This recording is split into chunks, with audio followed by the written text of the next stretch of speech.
Bom, meu nome é Gabriela, eu estudo na Escola Lanes Castanho. Hoje eu vim apresentar para vocês um pouco do projeto que eu realizei no ano passado. O meu projeto final foi uma monografia de 20 páginas baseada em textos filosóficos.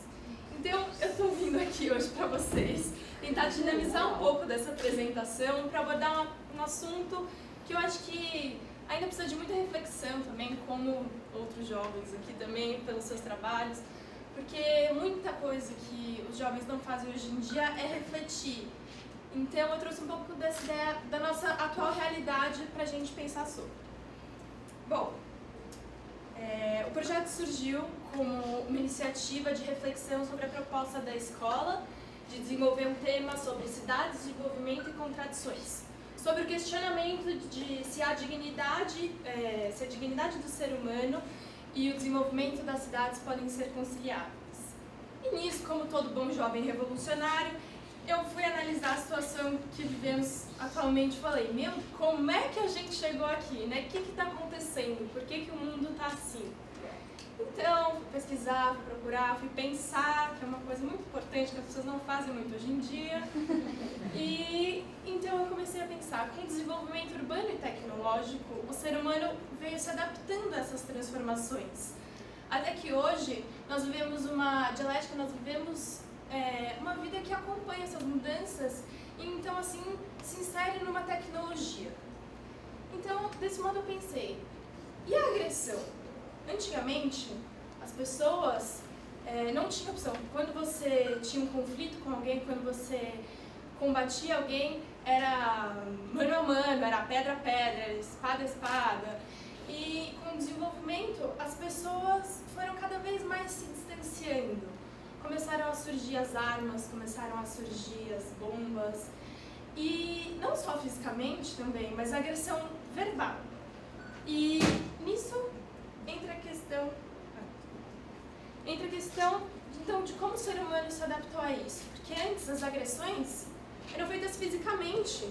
Você tinha que ter um contato com alguém presencialmente para você conseguir conversar com essa pessoa. O máximo que você podia escrever até uma certa hora era uma carta xingando alguém, mas que ia ser enviada um mês depois, ia chegar tarde.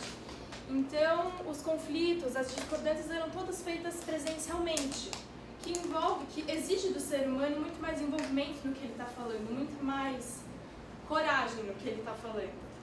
Então, com as tecnologias, o ser humano se acovardou, porque ele começou a viver num novo plano que possibilitou a agressão virtualizada, onde você não precisava estar cara a cara com uma pessoa para intimidar.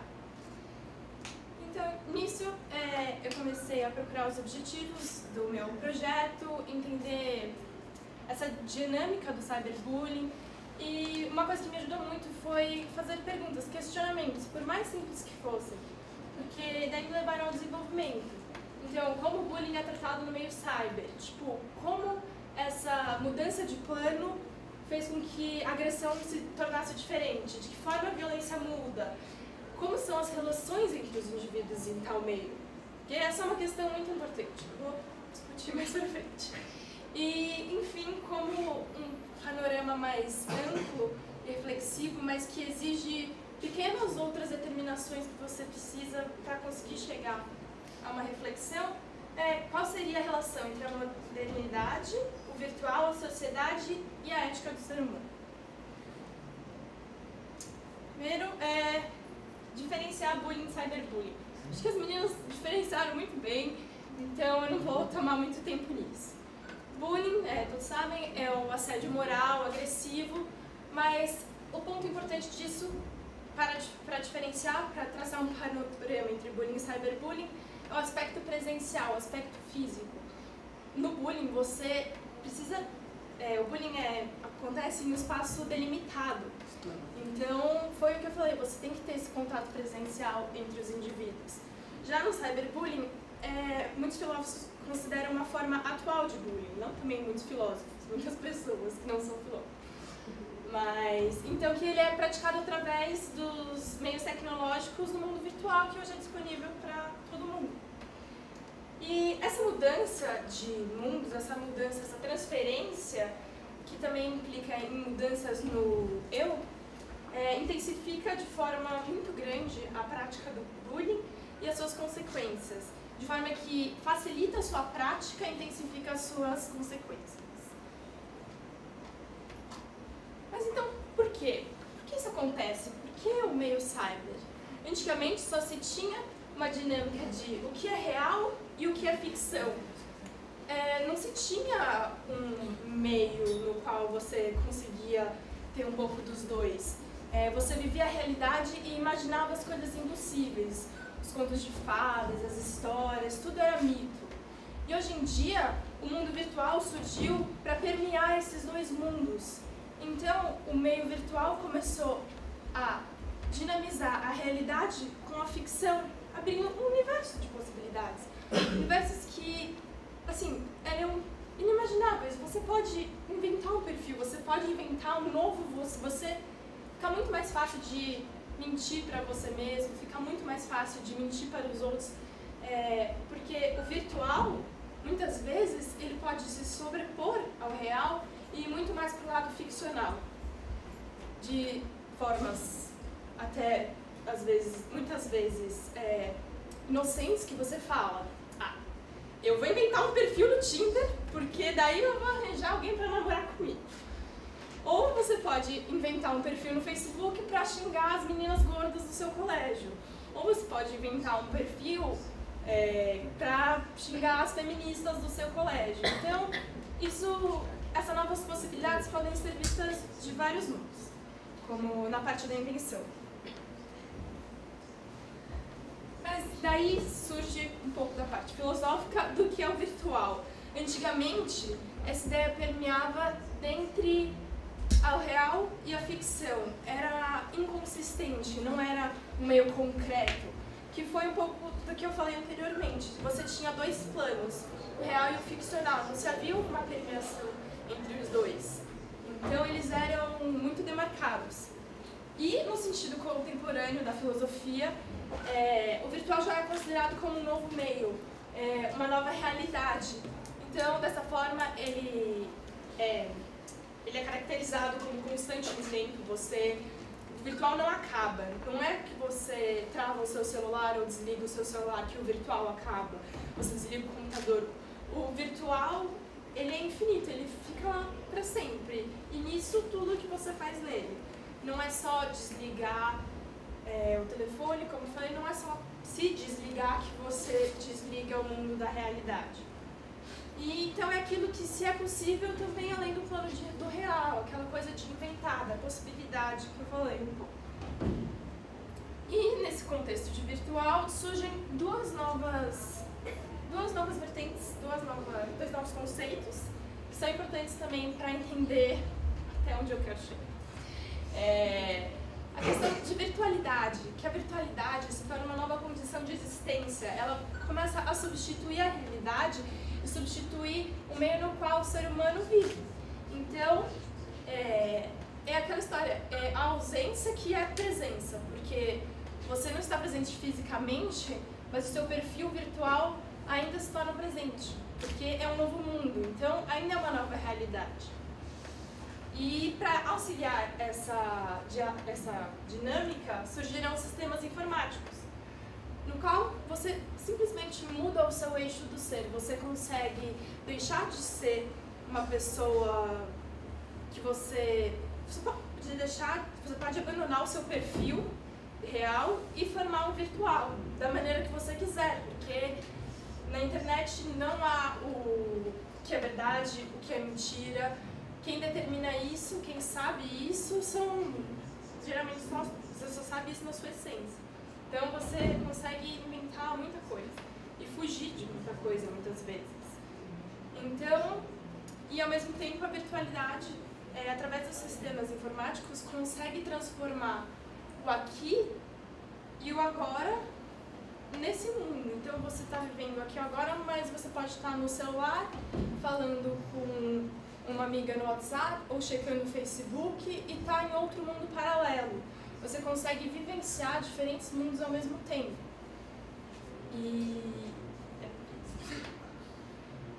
Então, daí o conceito de realidade. O conceito de realidade, ele começa a mudar. porque é o que eu falei, começa a abrir uma possibilidade de vivência paralela entre o real e o virtual. E muitas vezes esse meio virtual se torna como um refúgio do meio real. Só que muitas pessoas, quando elas vão buscar refúgio no meio virtual, elas acabam também sendo agredidas de uma forma muito mais potencializada. Quando elas vão voltar para o meio real, elas não se satisfazem, porque elas foram para o virtual para fugir. E nisso entra também muito peso as comunidades virtuais, porque afinal elas que decidem como você vai se auto-envolver com si mesmo, com o que você representa, com o que você é. Então, e essas comunidades virtuais, elas são nômades. Foi o que eu falei sobre os sistemas informáticos. Eles possibilitam essa vivência paralela. Bom, e nisso tudo, virtualidade, sistemas informáticos, redes sociais, é tudo aglomerado no cyberespaço, que transmite essa realidade imaginária que a gente pode chamar de telepresença, que é a presença tecnológica, a presença no qual você está virtualmente agindo, virtualmente vivendo em outro mundo. E uma parte importante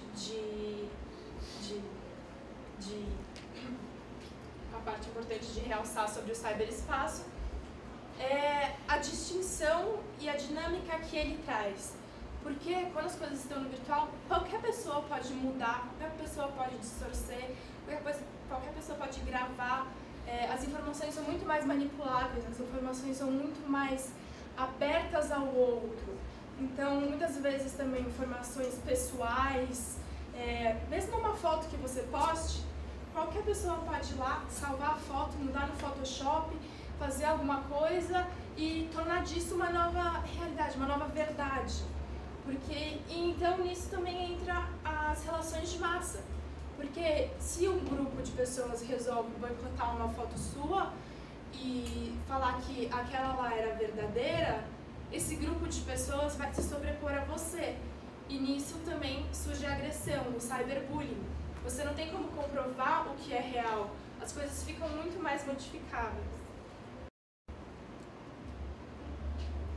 E aí entra a questão da agressão como ética.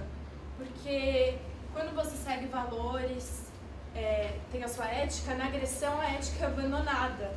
E muitas vezes o ser humano se animaliza. E quando o homem perde a sua essência humana, na agressão, ele perde a noção do respeito ao outro. Ele perde a noção dos laços simbólicos. E nisso,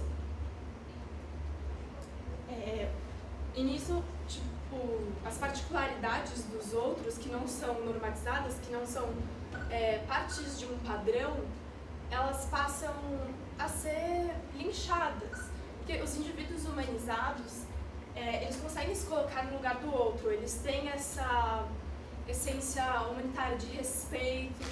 Então, quando os sentimentos de ódio, a agressão, ela se põe acima dessa essência humana, quando alguém aparece com uma individualidade, com uma particularidade que um grupo que uma maioria não considera normal, que não está normatizado, não está naturalizado na sociedade, esse indivíduo sofre agressão, e uma agressão de indivíduos animalizados. Ou seja, ele sofre intensa exclusão no mundo virtual, que as pessoas já animalizadas ainda também não têm a essência do estar aqui e do agora. Então, num espaço onde não é delimitado, você sofre uma agressão de indivíduos animalizados em um campo onde não se tem limites ideológicos de valores. Bom, e para entender mais um pouco dessa parte teórica, no meu trabalho eu escolhi explicar isso sobre o exemplo da Mana Todd. Foi uma adolescente canadense que sofreu bullying e cyberbullying e se suicidou em 2012 no Canadá. Bom, presença na virtualidade. Essa adolescente tinha uma vida ativa na internet e em 2009 ela foi induzida numa sala de bate-papo a mostrar partes do seu corpo, a mandar fotos pelada nesse meio virtual. E nisso, para ela, mas por que ela fez isso? Para ela, esse meio era uma realidade. Porque para todos nós, no WhatsApp, quando a gente está falando com alguém, a gente realmente acredita que é como se fosse uma conversa presencial. Então, o mundo virtual já se naturalizou muito como o real, nossa realidade. A gente não tem essa distinção. Então, essa agressão foi feita à vida dela. Não foi a um perfil ou a uma imagem. Essa agressão, ela impacta tanto quanto uma agressão que é feita fisicamente, só que ela é ainda mais potencializada pelo meio virtual. Então, quanto tempo? 4 minutinhos. Bom, então, e nisso ela começou a ser chantageada, ela trocou de escola, ela sofreu diversas agressões. Então, porque os agressores dela começaram a pedir coisas, favores sexuais a ela, chantageando com as fotos que ela havia mandado. E nisso, essa agressão se virtualizou tanto que fizeram até um meme da criatura, ela aqui falando, tipo, que todo mundo já viu os peitos da Amanda. Então, uma campanha virtual muito grande de agressão surgiu contra a menina. Bom, daí ela mudou de escola, mas isso não teve muito impacto na melhora da vida dela, porque como as fotos dela estavam na internet, o acesso disso ficou muito fácil em outros meios. É um pouco da questão da globalização, de onde a internet alcança. Ela alcança todos os lugares. Então, para você fugir de um erro, fugir de uma agressão, é muito difícil. E nisso, ela sofreu uma outra agressão física na nova escola dela, filmaram e depois virtualizou também mais esse problema. Ela tentou se matar, não conseguiu. E depois, quando ela voltou às redes sociais para ver o que estava acontecendo, tinha as pessoas falando, ela devia ter morrido mesmo, da próxima vez tenta se matar de verdade. Então, tipo, a menina tentar tirar a própria vida não humanizou as pessoas, não sensibilizou as pessoas, potencializou ainda mais a agressão, porque no meio cyber, as pessoas, ao mesmo tempo que vivem sua realidade lá, perdem a noção de que aquilo lá também é também é a vida, também impacta todo mundo da mesma forma.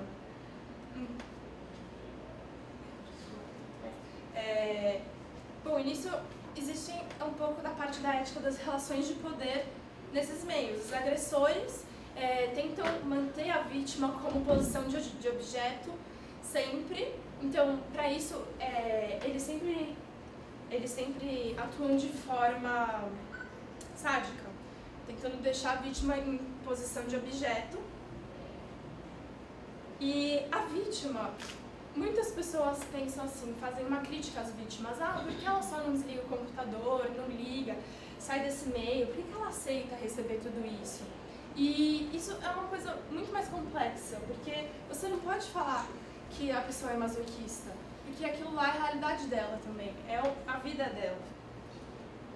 É muito difícil você abandonar uma vida só porque as pessoas estão discordando de você. Se você não viver virtualmente hoje em dia, muitas vezes, você se exclui do mundo, você perde ainda mais uma parte da sua vida.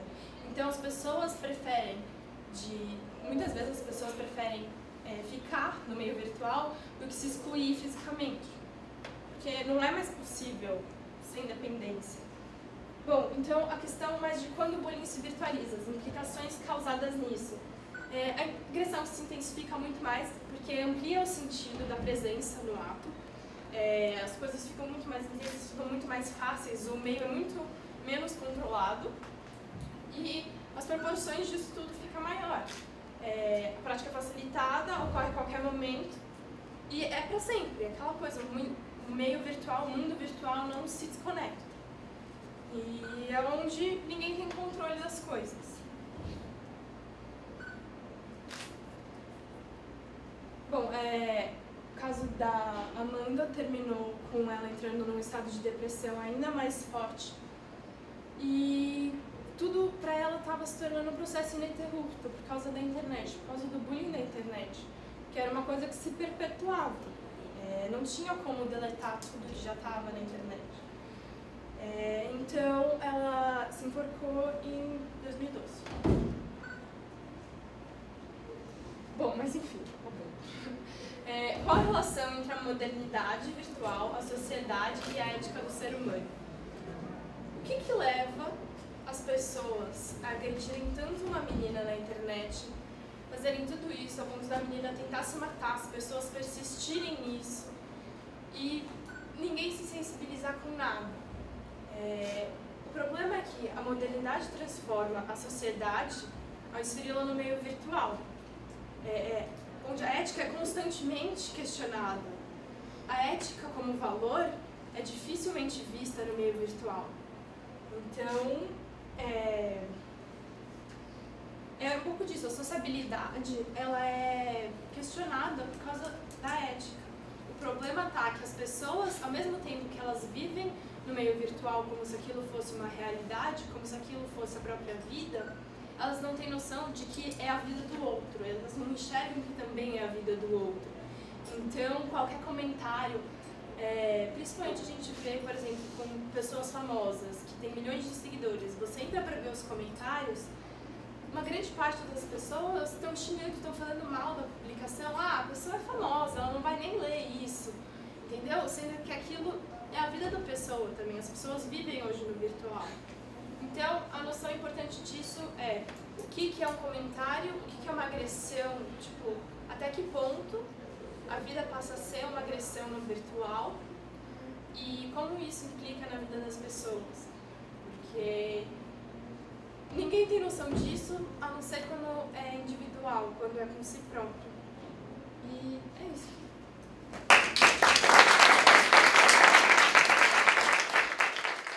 Oi, meu nome é Gabriela Lunardelli, eu estou cursando o terceiro ano do ensino médio na Escola Lourenço Castanho. E hoje eu vim aqui apresentar um pouco do projeto monografia que eu fiz no ano passado sobre cyberbullying, como é uma agressão virtualizada sobre um plano filosófico. Então, sobre um texto de viés Ai, errei. Calma, tá, vou voltar. Eu sou péssima com câmera, muita pressão. Então, e eu vim apresentar um pouco do projeto sobre cyberbullying. Eu fiz um texto com base filosófica e nisso eu transformei ele hoje um pouco de uma forma mais dinâmica, para que as pessoas conseguissem compreender melhor. Então eu trouxe as implicações do bullying se tornar cyber e apresentei para as pessoas para tentar atingir um questionamento sobre o que é agressão hoje em dia e o que é realidade. A apresentação hoje eu achei que foi muito legal, foi muito bom estar numa sala com outros estudantes da minha idade e os temas debatidos na sala foram muito similares. Tinham outros dois projetos que se baseavam no cyberbullying, nas agressões e nas segregações hoje em dia. Então a gente trocou muitas experiências, muitas definições comuns que a gente tinha e interpretou de jeitos diferentes. Foi muito legal e